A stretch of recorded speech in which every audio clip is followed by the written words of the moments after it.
मैं गवर्नर दिनेश दैनिक online faculty induction programme वाम इसके तहत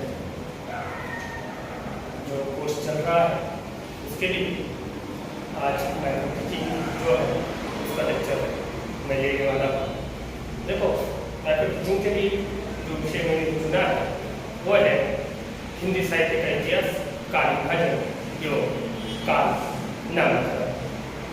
देखो हिंदी साहित्य का इतिहास जब हम देखते हैं तो साहित्य को मोटे तौर पर कहा जाए तो 4 विभागों में बांटा गया है, जो कि प्रमुखता से हिंदी के बहुत बड़े विद्वान हैं आचार्य रामचंद्र शुक्ल, उन्होंने लगभग 12 ग्रंथों का अध्ययन कर उसे बांटा है। देखो सबसे पहले हिंदी साहित्य का जो काल विभाजन है उसको हम देखते हैं।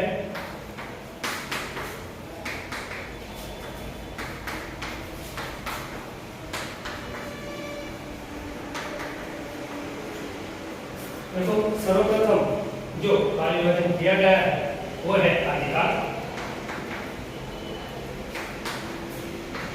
उसका समय निर्धारण है 1050 से लेकर 1375 तक। दूसरा काल है भक्ति काल। इसका काल निर्धारण है 1375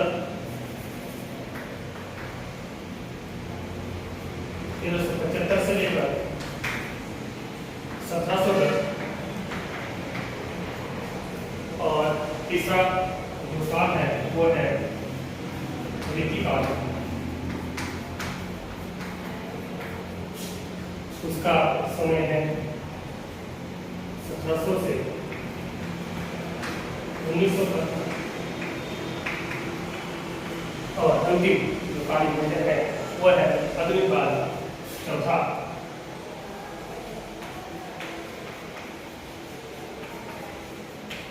आधुनिक काल वो है 1900 से आज तक। देखो जब हम काल विभाजन देखते हैं तो ये जो आदिकाल है, भक्ति काल है, रीति काल है, आधुनिक काल है, इन कालों को अलग अलग विद्वानों ने अलग अलग नामों से जाना है। आदिकाल को रामचंद्र शुक्ल जो है उनके जैसे कई सारे विद्वान अलग नामों से पुकारते हैं।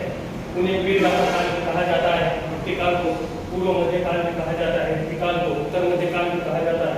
आधुनिक काल में पहले नई कविता है, भारतीय युग है, ऐसे अलग अलग युग है, ऐसे अलग अलग कालों में उसे विभाजित किया है। तब जाकर हिंदी साहित्य का जो इतिहास है वो काल विभाजन करते हुए जो पाठक वर्ग है उसको ये पढ़ने के लिए या समझने के लिए आसान हो जाता है।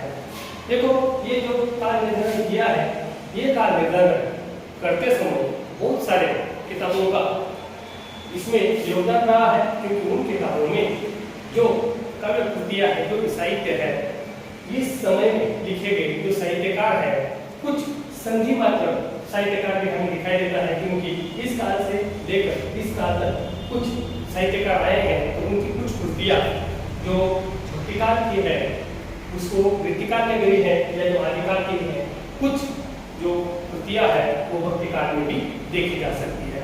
देखो आदिकाल जो है वो राजा महाराजाओं का काल था, इसलिए उसकी राजनीतिक और सामाजिक स्थिति जब हम देखते हैं तो हमारा भारतवर्ष जो है पूरा उत्तर का काल था। लड़ाई या झगड़े होते थे, इसलिए उस समय जो वीर गाथा जो है या वीर काव्य जो है वो ज्यादा दिखाई देता है।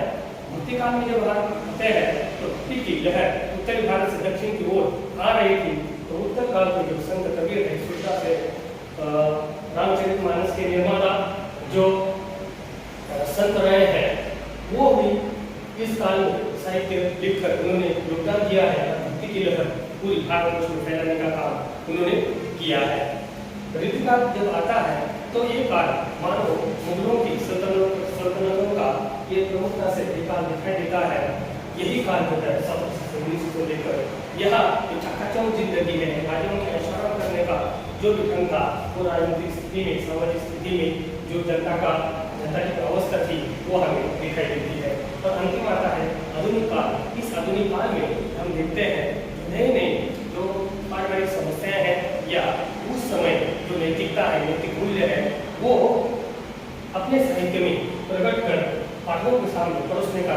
यह आधुनिक काल में कई सारे महान जो साहित्यकार है उन्होंने किया है। आगे का आपका सबसे महत्वपूर्ण नाम आता है भारतेंदु युग का। भारतेंदु ने जो अंग्रेज शासन हमारे भारतवर्ष पर चल रहा था, जो अन्य अत्याचार हम लोग कर रहे थे, उसके खिलाफ आवाज उठाने का सबसे पहले भारतेंदु युग ने किया। उसके बाद द्वितीय युग जब आया तो उन्होंने जो प्रकाशन पत्र पत्रिकाएं होती थी उसमें व्याकरण, जो सही कविता क्या है, कविता कैसे होनी चाहिए, इसके संदर्भ में लेखकों को समझाने का प्रयास किया। इस प्रकार से इन चारों कामों में दोनों ने अपने अपने साहित्य लिखकर महत्वपूर्ण योगदान दिया है। इसी कारण हमारा जो हिंदी साहित्य है समृद्ध और संपन्न बना है। हमारा भारतवर्ष जो है ज़्यादा मात्रा में यहाँ लोग हिंदी बोलते हैं, इसलिए हमें प्रचार प्रसार के लिए या जो भी हमारे विचार है वो भारत देश के हर कोने तक पहुँचाने के लिए हिंदी साहित्य बहुत महत्वपूर्ण योगदान देता है। इसी कारण हिंदी साहित्य को इतना महत्व है। लेकिन हिंदी साहित्य को विभिन्न कालों में बांटे बिना जो भी छात्र है, जो पाठक वर्ग है, वो हिंदी साहित्य उसके इतिहास को समझ नहीं सकता। इसलिए ऐसे कालों में कई सारे विद्वानों ने बांटा है, अलग अलग नाम दिए हैं और उनकी जो विशेष प्रवृत्तियाँ है उसके अनुसार भी इस कालों को नाम दिए गए हैं, या कोई विशेष जो प्रवृत्ति है उसको देखकर भी ऐसे नाम दिए गए हैं। निश्चितता हम ये कह सकते हैं कि ये काल विभाजन से जो पाठक वर्ग है वो आसानी से हिंदी साहित्य को समझ सकेगा। धन्यवाद।